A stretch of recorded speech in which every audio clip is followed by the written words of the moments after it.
It's time for the Crypt of the NecroDancer review for the Nintendo Switch. One little factoid veteran freaks probably know about me is that I love rhythm games. Heck, my YouTube name is based off the not-so-well-known PS2 game FreQuenczy.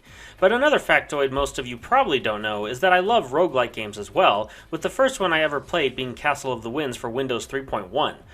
Wow, now that I think of it, that was one of the very first video games I ever played. Anyway, fuse these two genres together and you've got this game. Does it work well? Let's find out. You begin as a girl named Cadence, and after falling down a pit in search of her missing father, a fiend known as the NecroDancer steals her heart, and now it's up to you to retrieve it back. Doing so is quite the unique task. Like I said, this is a roguelike tile-based game, however doing anything with your surroundings is based off the beat of the song in each level. If you want to walk, you'll have to do it on the downbeat. Hack and slash an enemy, downbeat. Once you defeat an enemy correctly, the floor will trigger a disco effect that's psychedelic, man, and continue until you miss a beat. You also have a coin multiplier that's relied on your ability to keep the beat. Enemies drop gold, and how much gold you're rewarded depends on your coin multiplier. If you miss a beat or are damaged by enemies, the floor's disco effect will disappear and your coin multiplier will return to its base level. You can earn these back by playing consistently with the beat. At the beginning of the first floor of every level, Cadence will automatically carry a throwable dagger, a shovel, and one bomb. As you traverse through, you'll find different weapons, armor, spells, and various other items to aid you in your quest.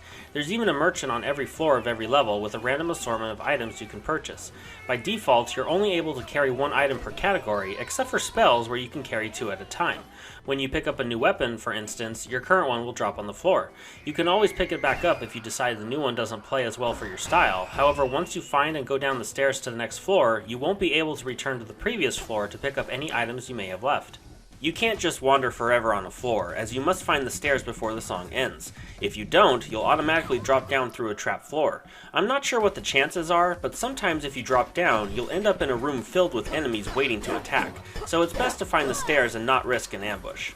There are handfuls of different weapons all randomly selected to find and pick up when you arrive on a new floor. The default dagger you have won't get you very far.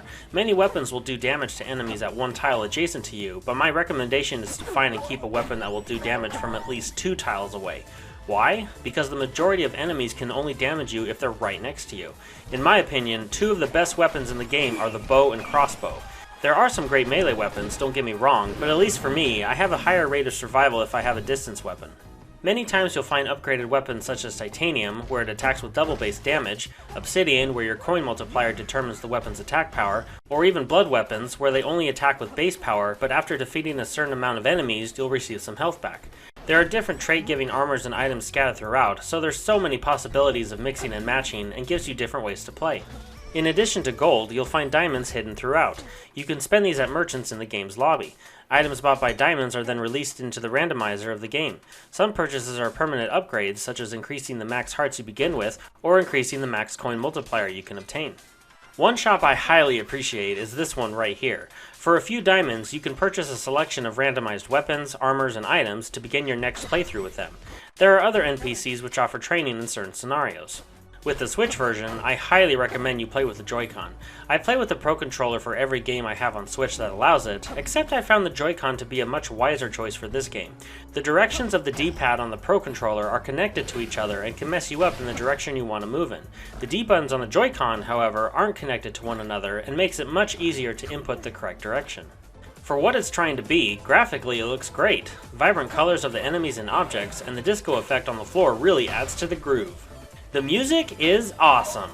I'm sure many of you know I love EDM, so I may be a little biased, but it's not just the fact that the music is a form of EDM, but it fits well with the overall theme of the game. It has a dark, yet silliness to it that works really well. Enemies aren't the only obstacles you need to watch out for.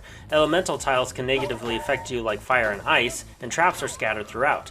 Fortunately, enemies aren't always immune to these either. Each level consists of 3 floors, with a boss fight on the 4th.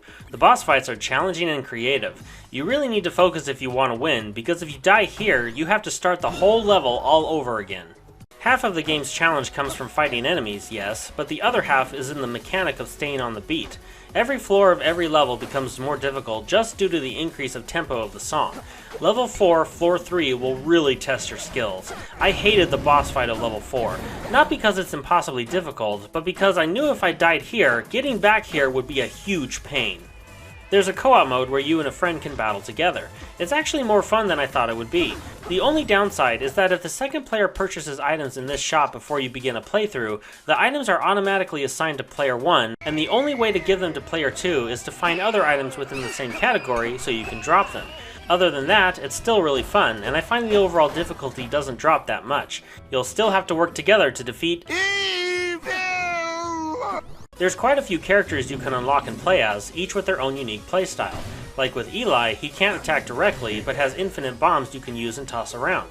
This really forces you to change up your strategy, but feels very rewarding when you get the job done.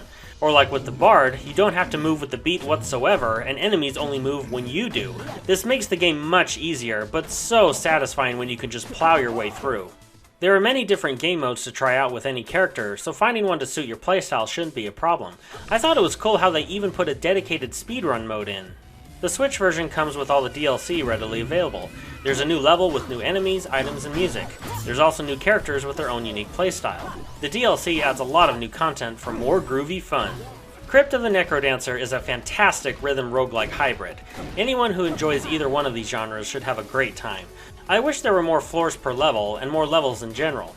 The game can get seriously frustrating, but most of the frustration, I say most, comes from you, the player, not being able to coordinate effectively. The only way to master it is to keep on playing. This game gets a 4.25 out of 5 with the title